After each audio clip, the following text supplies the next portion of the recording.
मेरे प्यारे छात्रों, नमस्कार। आज हम लोग भारत में 3 विशेष पर्वतारोहियों के बारे में बात करेंगे। ये तीनों के तीनों महिला पर्वतारोही हैं और अपने आप में एक विशेष स्थान रखती हैं। और चूंकि भारत में तो अनेकों महिला पर्वतारोही हैं, लेकिन जो मुख्य रूप से 3 बात करेंगे हम लोग, उसमें से सबसे पहले बछेंद्री पाल के बारे में बात करेंगे। बछेंद्री पाल, सबसे पहले तो आप इनको पहचान लीजिए, इनके चित्र को ध्यान से देखिए। यह देखने से ही लग रहा है कि एक कर्मठ महिला है और किसी भी प्रकार की चुनौती को स्वीकार करने और उसका सामना करने का गुण इनमें परिलक्षित हो रहा है, दिखाई दे रहा है। इनके बारे में जितना भी बतलाया जाए वास्तव में कम ही है, क्योंकि जो पहली बार कार्य करता है वह अपने आप में अनोखा होता है। ये सागरमाथा पर चढ़ने वाली प्रथम भारतीय महिला हैं। अब आप सोच रहे होंगे सागरमाथा शब्द कहां से आ गया। वास्तव में सागरमाथा माउंट एवरेस्ट को ही कहते हैं। नेपाल के लोग माउंट एवरेस्ट को सागरमाथा कहते हैं।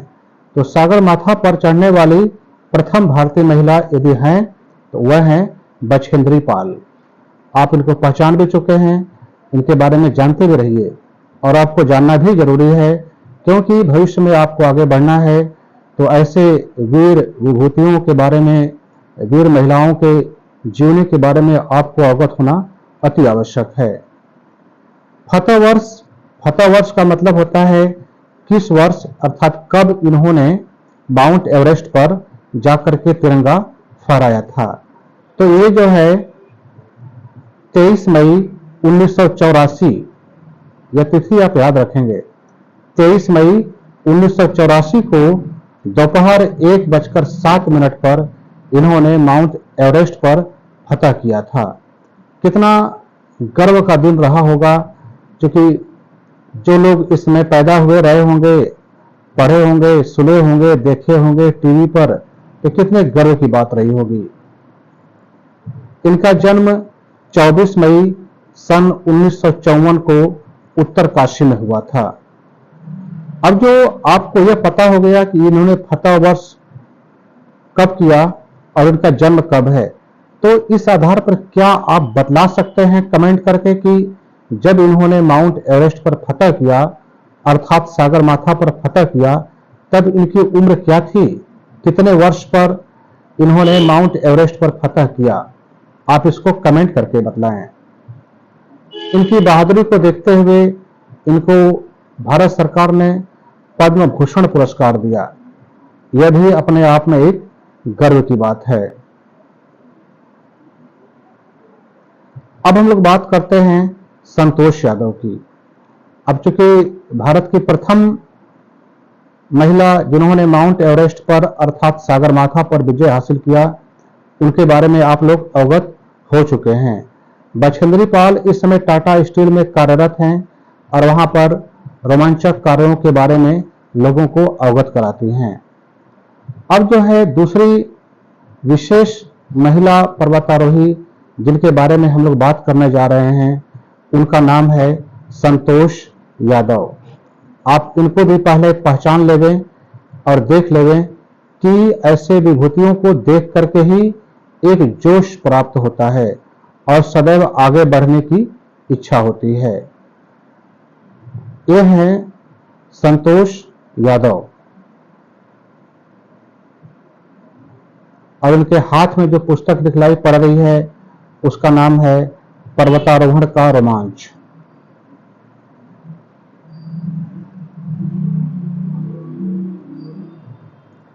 इनका जन्म 10 अक्टूबर 1967 में जोनियावास रेवाड़ी में हुआ था। जोनियावास इनके गांव का नाम है।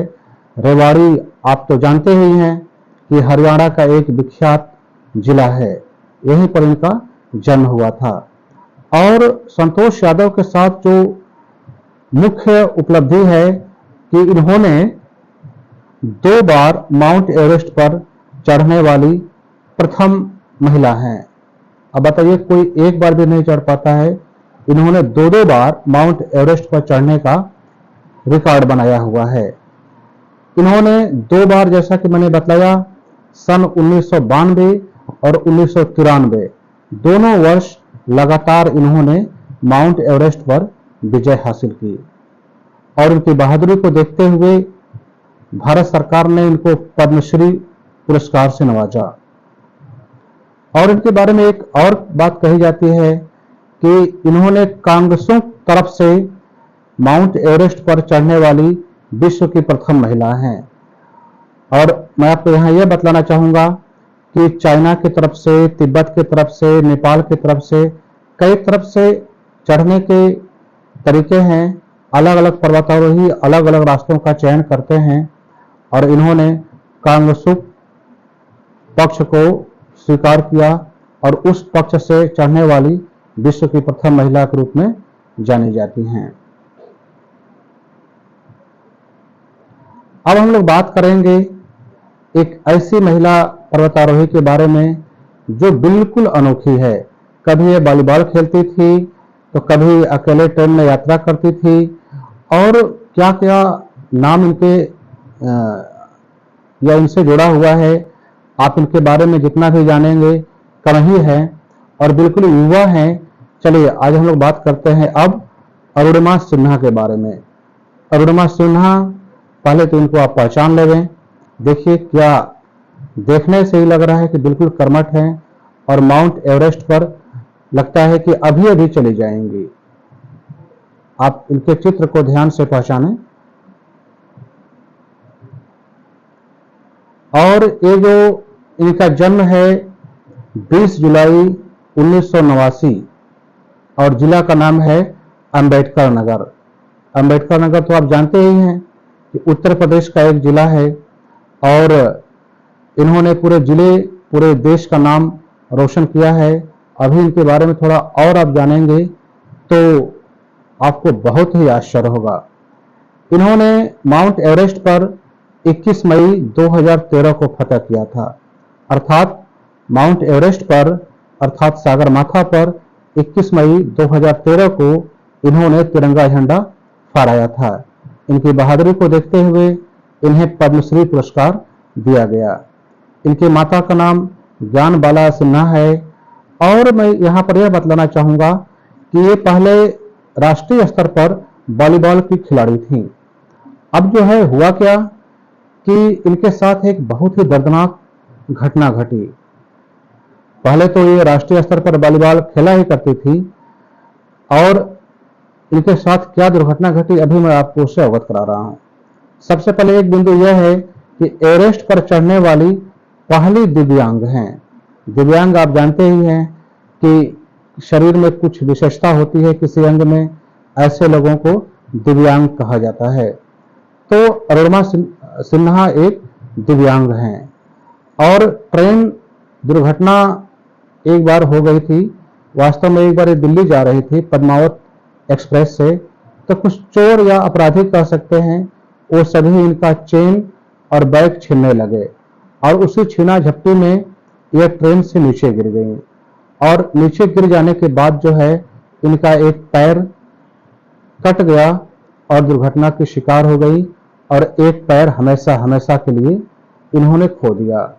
यह बहुत बड़ा दुर्भाग्य है कि एक राष्ट्रीय स्तर की खिलाड़ी को अपराधियों ने बिल्कुल कैसा दुर्व्यवहार किया, इसके बारे में तो कुछ कहा ही नहीं जा सकता है, लेकिन यह हकीकत है। फिर भी अरुणिमा सिन्हा इतनी अंदर से मजबूत हैं कि दिव्यांगता की स्थिति में भी इन्होंने माउंट एवरेस्ट जैसे विश्व की सबसे ऊंची चोटी अर्थात 8,848 मीटर ऊंची चोटी पर इन्होंने सफलतापूर्वक चढ़ाई की। यह अपने आप में एक विश्व आश्चर्य भी कह सकते हैं। तो इनके बारे में जानने के बाद यही अनुभव किया जा सकता है कि जो विकलांगता का लोग रोना रोते हैं वह बिल्कुल बेवकूफ़ों का काम है। यदि आप मेहनत करते हैं तो विकलांगता आपके जीवन में कोई बाधा नहीं है। जहां भी आप जाना चाहते हैं, जो भी हासिल करना चाहते हैं, आप हासिल कर सकते हैं। और इसका उदाहरण है अरुणिमा सिन्हा, जो दिव्यांग होते हुए भी 8,848 मीटर ऊंची चोटी माउंट एवरेस्ट अर्थात सागरमाथा पर सफलतापूर्वक चढ़ाई की। है ना आश्चर्य की बात। तो आप अगर कोई भी नागरिक दिव्यांग है तो उसको लेकर के चिंतित होने की बात नहीं है। जो आप में विशेषता है उसका आप प्रयोग करें, उसी के द्वारा आप आगे बढ़ें और निश्चित रूप से राष्ट्रीय अंतर्राष्ट्रीय स्तर पर आप अपना नाम कमा सकते हैं। तो आशा करता हूं कि बछेंद्री पाल, संतोष यादव और अरुणिमा सिन्हा की जीवनी आपके लिए बहुत ही ज्ञानवर्धक हुई रही होगी और जो है यह आपको आगे बढ़ने में मोटिवेट करेगी, प्रेरित करेगी। तो आप इनके जीवन को पढ़ते रहें, वीडियो को देखते रहें, आगे बढ़ते रहें, यही मेरी शुभकामनाएं हैं। धन्यवाद।